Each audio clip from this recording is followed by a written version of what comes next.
Alléluia, Alléluia, Alléluia, Alléluia, Alléluia, Alléluia. J'espère le Seigneur et j'attends sa parole. Alléluia, Alléluia, Alléluia. Le Seigneur soit avec vous. Évangile de Jésus-Christ selon saint Matthieu. En ce temps-là, comme Jésus montait dans la barque, ses disciples le suivirent.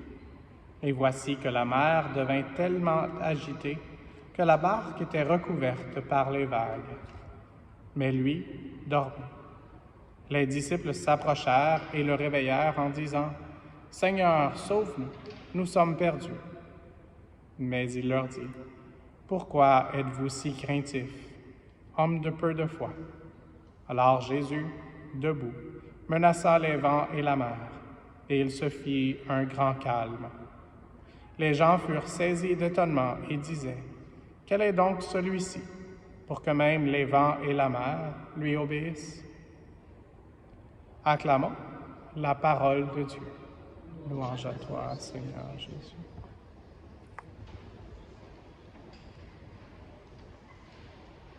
Notre première lecture se termine avec la mention d'un cataclysme. Et puis notre évangile aujourd'hui se termine avec une question. Et donc, quel est donc celui-ci pour que même les vents et la mer lui obéissent? Et puis Jésus, il est Dieu, donc il est celui qui nous sauve. Il nous sauve de n'importe quel cataclysme, de n'importe quelle tempête.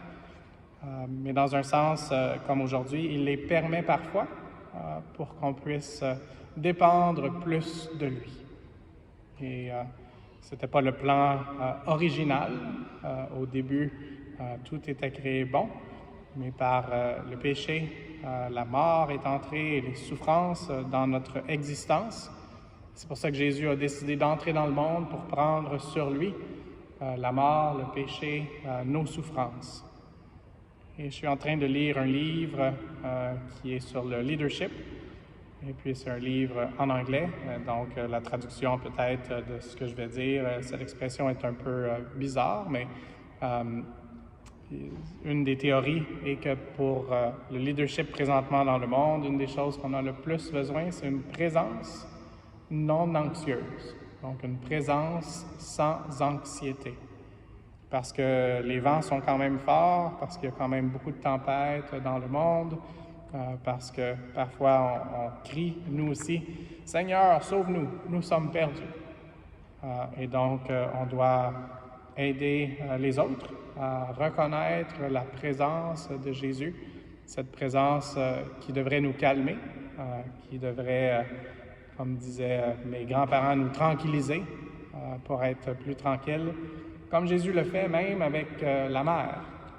Alors, prions les uns pour les autres, qu'on puisse avoir cette grâce de recevoir la paix que seul Dieu peut donner, afin que nous puissions être cette présence sans anxiété pour les gens autour de nous.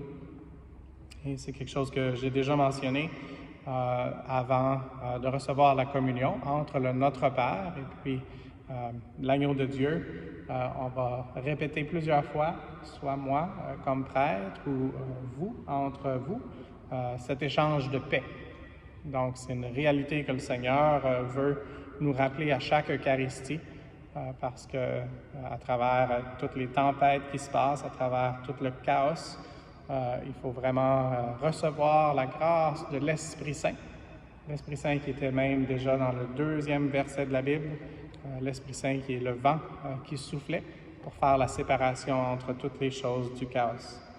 Donc, quand il y a une tempête et que les vents sont très forts, demandons de pouvoir sentir aussi le vent de cette brise légère de l'Esprit Saint qui veut nous donner cette paix que seul le Seigneur peut donner pour qu'on puisse être artisans de paix. C'est une des béatitudes. Heureux êtes-vous les artisans de paix. Et puis de cette façon, on va pouvoir faire comme Jésus, manifester le royaume de Dieu, et pas seulement dans nos paroles, mais aussi par nos actions. Je vais terminer avec ça. Aujourd'hui, Dieu, Jésus, parle, et puis il nous dit de ne pas être craintif. Mais avant ça, il agissait d'une façon très calme. Pendant la tempête, il était endormi. Donc, est-ce qu'il était paniqué? Au contraire, non. Il était très tranquille, il savait qu'il était en charge, puis il a utilisé ce moment pour enseigner à ses disciples, à ceux qui le suivaient, à ses apôtres. Et nous sommes ici aujourd'hui pour essayer de le suivre du mieux qu'on peut. Donc, recevons cette grâce.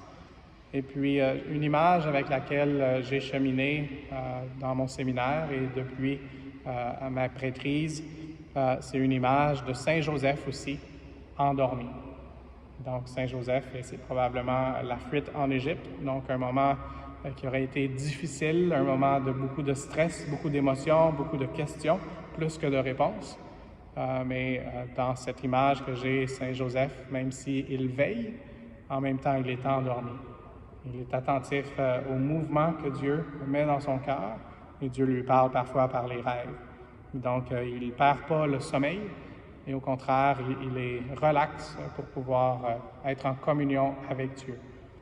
Et ce même Jésus qui était avec lui, et que la responsabilité de Saint Joseph était de protéger, nous allons le recevoir dans quelques instants. Donc, qu'il soit vraiment un de ces titres Prince de la paix, pour nous donner cette paix afin qu'on puisse la distribuer, la partager aux autres par nos paroles et surtout par notre attitude. Amen.